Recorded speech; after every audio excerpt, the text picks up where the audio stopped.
ইণ্ডোনেছিয়াত স্পীড স্কেটিঙত চেম্পিয়নশ্বিপত প্ৰতিনিধিত্ব কৰা 6 গৰাকীকৈ খেলুৱৈ মেডেল লাভ কৰিবলৈ সক্ষম হয়। দিছপুৰ ছুপাৰ মাৰ্কেটৰ এই ষ্টেডিয়ামখনত কোনো আন্তঃগাঁথনি নোহোৱাকৈ প্ৰশিক্ষকসকলে সৰু সৰু ল'ৰা-ছোৱালীসকলক প্ৰশিক্ষণ দি ৰাষ্ট্ৰীয় আন্তঃৰাষ্ট্ৰীয় প্ৰেক্ষাপটত উজ্বলাবলৈ সক্ষম হয়। সেই 6 গৰাকী শিশুৰ ভিতৰত এগৰাকী প্ৰয়াণৰাজ বৰুৱা নামৰ শিশুগৰাকী অকস্মাত এক দুৰ্ঘটনাত পতিত হয় হাত এখন ভঙাৰ পিছতো মনত এক অদম্য সাহস লৈ খেলত অংশগ্ৰহণ কৰি ব্ৰঞ্জ পদক পাবলৈও সক্ষম হয়। ব্ৰঞ্জ সোণৰ পদক লাভ কৰা খেলুৱৈসকল হ'ল প্ৰয়াণৰাজ বৰা, নিৰ্জা বৰা, ৰাজভী নাথ, গীতাঞ্চু বৰা, গীত কাশ্যপ, ৰেয়াঞ্চা নাথ। লাষ্ট গেটৰ ছুপাৰ মাৰ্কেটৰ এখন ফিল্ডত সেই ফিল্ডখনত আজি এটা খুব সুন্দৰ এটা ভাল খবৰ আমাৰ অসমলৈকে গৌৰৱ কঢ়িয়াই আনিছে। গতিকে আপোনালোকক চিনাকি কৰাই দিব ওলাইছোঁ ইয়াৰে স্কেটিং স্পীড স্কেটিং বুলি কয়, য'ত আমাৰ অসমৰ পৰা 20 গৰাকীক ইয়াতে চিলেক্ট কৰা হৈছিলে আৰু তেওঁলোকে ইণ্ডোনেছিয়াৰ পৰা 6 গৰাকীয়ে খুব সুন্দৰভাৱে তেওঁলোকে পদক জিকি আহিছে। গতিকে ইয়াতে তেওঁলোকৰ কোচ এগৰাকী আছে, তেখেতৰ মুখেৰে জানোৱা হওক। হয়, নমস্কাৰ। হয়, নমস্কাৰ। হয়, আপোনালোকৰ ইয়াতে কি শিকোৱা হয় আৰু ইণ্ডোনেছিয়াৰ পৰা কেনেকৈ এই 6 গৰাকী জিকি আহিছে গোটেইখিনি যাত্ৰাটো কৈ দিব। ইয়াতে আমাৰ স্পীডৰ প্ৰেক্টিছ হয়, বিশেষকৈ স্কেটিং ৰিলেটেড যি আমাৰ ইভেণ্ট হয় গোটেইখিনি আমি ইয়াতে প্ৰশিক্ষণ দিয়া হয়। তেওঁলোকে প্ৰথমতে আমাৰ এখন নেশ্যনেল আছিলে, মাদুৰাইত অনুষ্ঠিত হৈছিলে, এইখন জানুৱাৰী মাহত অনুষ্ঠিত হৈছিলে। সেইখনত আমাৰ অসমৰ পৰা 20জন প্লেয়াৰ পাৰ্টিচিপেট কৰিছিলে আৰু তেওঁলোকে তাতেও ভাল ফলাফল দেখুৱাইছিলে। তাৰপিছত আমাৰ মে' মাহত এখন ইণ্ডোনেছিয়াত ইণ্টাৰনেশ্যনেল স্পীড স্কেটিং চেম্পিয়নশ্বিপ তাতে অনুষ্ঠিত হৈছিলে। তাৰ কাৰণে ইণ্ডিয়া টীমৰ কাৰণে আমাৰ ইয়াৰ পৰা 6জনে চিলেক্ট হৈছিলে। আমি খুবেই গৌৰৱান্বিত আৰু তেওঁলোকেও আমি খুব ভাল আশা কৰা নাছিলোঁ, কিন্তু তেওঁলোকে এইখন গ্ৰাউণ্ডৰ পৰা গৈ আজি এটা ইণ্টাৰনেশ্যনেল ইভেণ্ট ইণ্ডোনেছিয়া যেন জেগাত তেওঁলোকে এটা ইণ্টাৰনেশ্যনেল ৰিংক যিহেতু আমাৰ ইয়াতে নাই, তেওঁলোকে এইখন গ্ৰাউণ্ডত আপুনি নিজে দেখিছে এইখন গ্ৰাউণ্ডৰ পৰাই প্ৰেক্টিছ কৰি তেওঁলোকে ইমান ভাল ফলাফল আনিছে ইণ্ডোনেছিয়া প্লেয়াৰৰ লগত যুদ্ধ কৰি। আৰু এটা খবৰ যে ইণ্ডিয়াৰ টীমটো যিমান গৈছিলে তাতকৈ মানে আমাৰ অসমৰ প্লেয়াৰকেইটাই বহুত ভাল ফলাফল দেখুৱাইছে আৰু তেওঁলোকে 6জনে গৈছিলে, 6জনে মেডেল আজৰি আনিবলৈ সক্ষম হৈছে। কিমান বয়সৰ পৰা কিমান বয়সলৈকে আছে? আণ্ডাৰ 5ৰ পৰা আছিলে আৰু ছিনিয়ৰলৈকে তাতে হৈছিলে আৰু বিভিন্ন অনুৰোধৰ আমাৰ গৈছিলে, আণ্ডাৰ 5ৰ গৈছিলে, আণ্ডাৰ 17ৰ গৈছিলে। তেওঁলোকে এইটো খুব সুন্দৰ এটি মানে অনুষ্ঠান এটি তেওঁলোকে মানে খেলি আহিছে। গতিকে তেওঁলোকক কেনেধৰণে প্ৰশিক্ষণ দিয়া হৈছিলে সেই বিষয়ে অলপমান জনাই দিব। প্ৰথমতে তেওঁলোকৰ পেৰেণ্টছক ধন্যবাদ দিব লাগিব, কাৰণ তেওঁলোকে আগুৱাই আহিছে আৰু এই কণ ডাঙৰ বুলি মই নকওঁ, এই কণ বাচ্ছাসকলে ৰাতিপুৱা হওক ৰাতি হওক দিনৰ আপোনাৰ খুব বেছি খোৱা টাইমখিনি শুৱে, তেনেকৈ স্কুল পঢ়া শুনা গোটেইখিনি তেওঁলোকে মেনেজ কৰিছিলে। ৰাতিপুৱা 5টা বজাৰ পৰা তেওঁলোকে প্ৰেক্টিছ কৰে, ইভিনিং আহে ৰাতিলৈকে প্ৰেক্টিছ কৰে, তাৰ মাজত স্কুল গোটেইখিনি তেওঁলোকে মেনেজ কৰিছিলে আৰু সেইকাৰণে কৈছোঁ যে থেংকছ তেওঁলোকৰ পেৰেণ্টছক দিব লাগিব। আৰু আমাৰ ইয়াতে আমাৰ কোচেও বহুতখিনি হেল্প কৰিছে, তেওঁ দিন ৰাতি তেওঁলোকৰ লগত প্ৰশিক্ষণৰ নামত দিনটো ইয়াতে লাগি আছে আৰু আমাৰ ইয়াৰ পৰা আৰু ভাল প্লেয়াৰ ওলাব বুলি আমি আশাবাদী। কিন্তু চৰকাৰক আমাৰ এটাই অনুৰোধ যে এটা ভাল ৰিংক আমাক য'তে হওক আমাৰ এটা ৰিংক প্ৰদান কৰে, যাতে প্ৰেক্টিছ কৰি আগলৈ আৰু বহুত ভৱিষ্যত আছে, অসমৰ হয় ইণ্ডিয়াৰ হয় তেওঁলোকে ৰিপ্ৰেজেণ্ট কৰিব। আৰু কোনোবা যদি এনেকুৱা ব্যক্তি আছে, কেনেকুৱা সংস্থা আছে যদি আমাক সহায় কৰিব বিচাৰে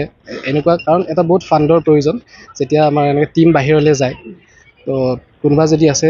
ৱেলকাম, আমি সদায় মানে তেওঁলোকক ধন্যবাদ জনাম। এয়া আছিলে কোচ, তেখেতে খুব সুন্দৰভাৱে জনালে যে কেনেধৰণে ইয়াতে অভিভাৱক আৰু ষ্টুডেণ্টখিনিও বহুখিনি কষ্ট কৰা বুলি ক'লে। তেখেতে আৰু এটা কথা এটা ক'ব বিচাৰিছে। হয়, আৰু এটা প্ৰয়াণ ইফালে আহা। প্ৰয়াণ দাস তেওঁ মেডেল আজৰি আনিবলৈ সক্ষম হৈছে। নামটো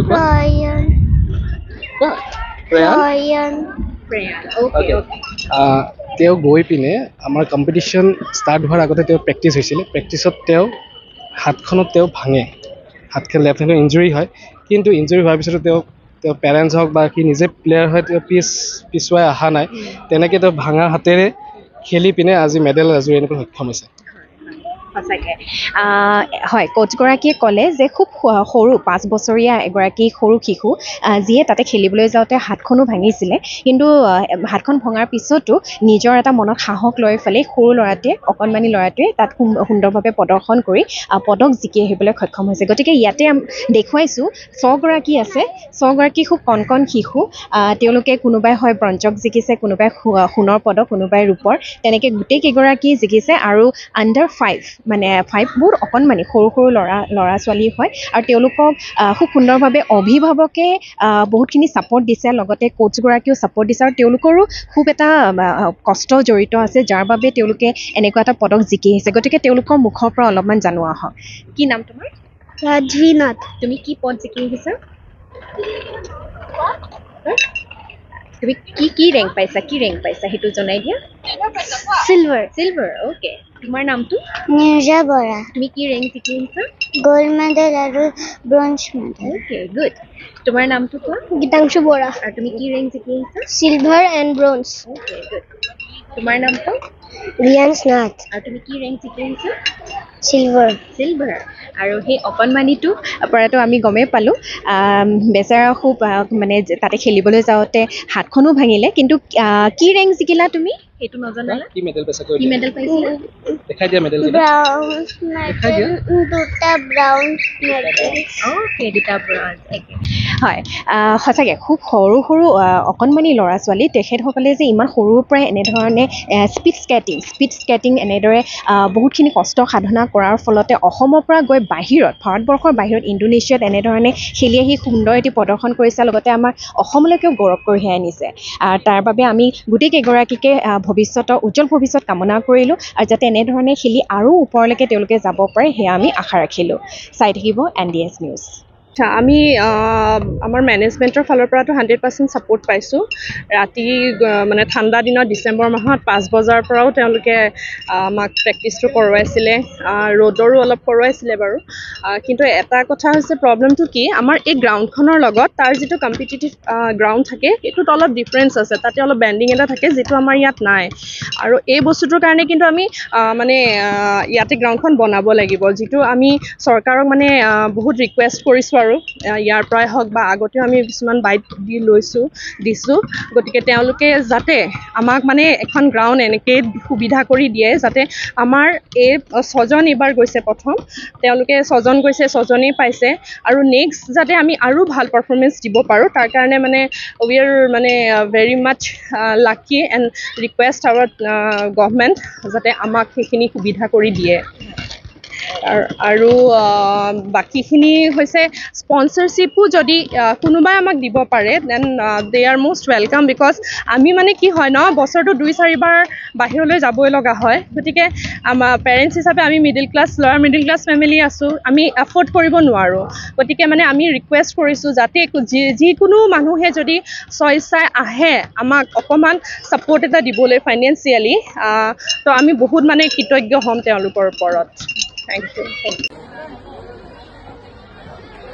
you.